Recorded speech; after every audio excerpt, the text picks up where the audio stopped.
I've spent a large amount of time building my game collection. Sure, it's honestly rather remarkable compared to many other people in the collecting scene. But it's my library. It's my personal curated selection of games to pick from, whether I'm browsing through Reddit, hunting at thrift stores, or overindulging at game conventions.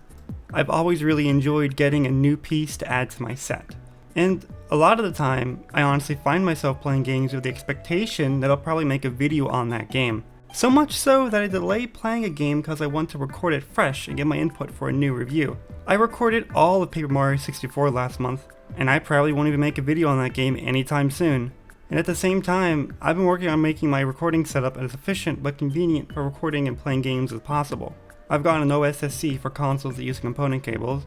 I went out of my way to get the N64 Ultra HDMI mod. I even bought the GCHD on impulse for my GameCube when I was at Too Many Games. Now I can play Game Boy games and Game Boy Advance titles on my GameCube with no issue with the Game Boy interface. But one system has eluded me for a very long time.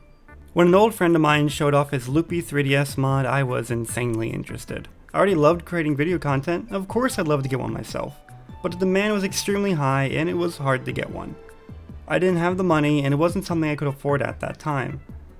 And while Loopy would off and on have them available, they were only ever for the original 2011 3DS system. So naturally, the market went elsewhere.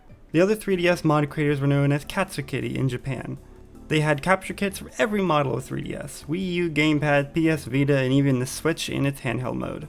But unfortunately, you needed to send your 3DS over to them without a battery, and there's no telling how long it would take to get it back in the mail. And to say that Katsukity had a poor reputation would be an understatement.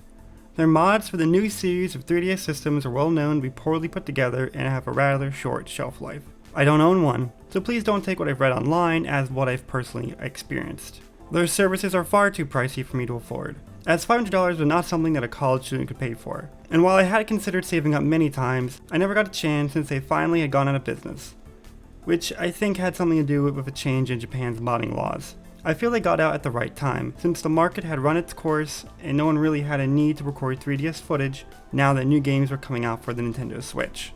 If you go on eBay, you can likely find price history for Katsukity and Loopy 3DS mods being flipped for at least $800 each, and these were rampant. I never wanted to buy one of these since what if I got a Katsukity card and it just broke?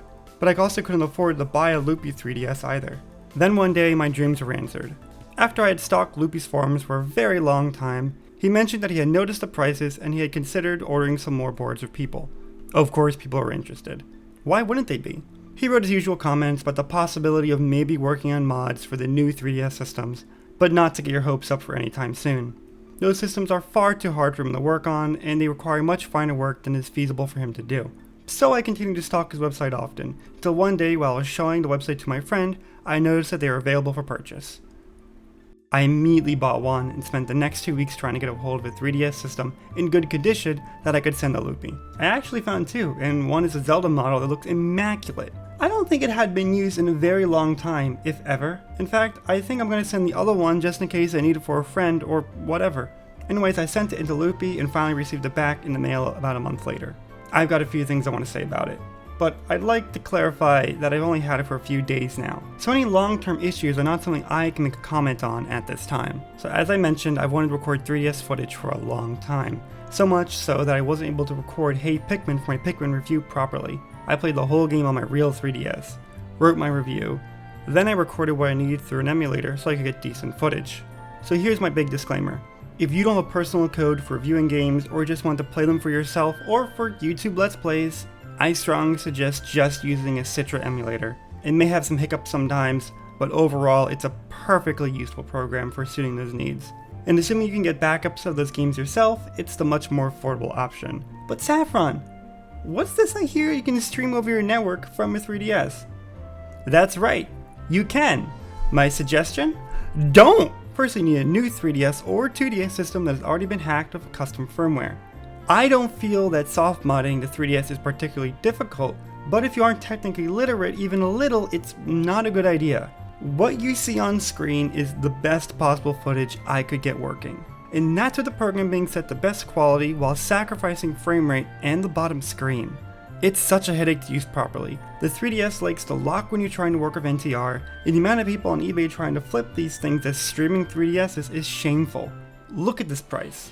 They're tricking people into buying a 3DS that is made to stream over your network, but people who are buying it may not even be aware of how to do that. Like, a lot of people don't sit right next to their router, so you'll need to have the sense to move your computer to deal with that. And more to that point, you can't even record audio with this. You need to plug in a 3.5mm auxiliary cable into your computer to get the audio. This entire exploit is taking advantage of the new 3DS's ability to share your files to your computer, but it really doesn't do you any favors. And the biggest nail in the coffin? You can't record DS titles. It's for 3DS games alone. So TLDR, it's not worth the hassle, and it's very poor results if you go through with it. I've always loved and respected the homebrew community, and you can do some really cool stuff with a hacked 3DS, but this is definitely something that's a cool proof of concept to mess around with, not something for scammers to flip on eBay. Okay, sorry, I just kinda kept talking. So, the Loopy 3DS mod. If you want me to keep it short, yes, I recommend it. It does an excellent job of letting me play 3DS and DS titles while also recording for my channel. Loopy is definitely overdue for updating his recording software, but hopefully they'll be touched up if he ever makes a mod for his new 3DS systems. One thing I was incredibly impressed with was the audio. He must have made the change to his boards that I wasn't aware of, because you can record the game audio from your computer now. No second cable required, which really saves me a bunch of setup stress. I also want to mention that usually when you plug in your 3DS to charge while playing, the picture would get brighter, but the capture program is just one consistent brightness. So that's a nice positive. And I'm probably being a bit greedy when I say this, but I do wish that this wasn't using a micro USB cable. I know it's asking a lot because USB-C isn't fully standard yet, but maybe in a future mod. I guess more on cables, I do want to talk about how delicate I feel I have to be with the thing. I'm so worried that it will weaken over time. I don't know if I'll do this because of how much I use the touchscreen, but I'm going to consider hacking the 3DS with a SoftMod that will let me use an Xbox controller. I'm just kind of wary of moving the thing around a ton when it's tethered to my computer. So compatibility thus far has been excellent. It's been able to handle any game I throw at it, even the AR minigames. Just keep your expectations in check. The 3DS runs games at only about 400 by 240, so scaling it up will have its usual results. Anyways, it's been super easy just to point OBS to the capture window and record my test footage. I do want to mention that DS games, while they do look fine, shouldn't be stretched by 3DS. It's better to hold down select or start when booting the game so that they keep their proper aspect ratio. The top screen just isn't the proper size, so just record them like this and scale them up in your editing or streaming program. I'm pretty pleased with the 3DS capture mod, and I'm excited for whatever Loopy has to offer in the future. If you want to record actual 3DS titles, then I suggest not accepting the streaming soft mod as an alternative. Loopy's capture card is an affordable option assuming you have a 3DS to send in. Of course, the Citra emulator is a perfectly acceptable option for 3DS titles if you're just trying to record casually. Thank you Loopy for making such a reliable mod, and I'll be using it for my projects going forward.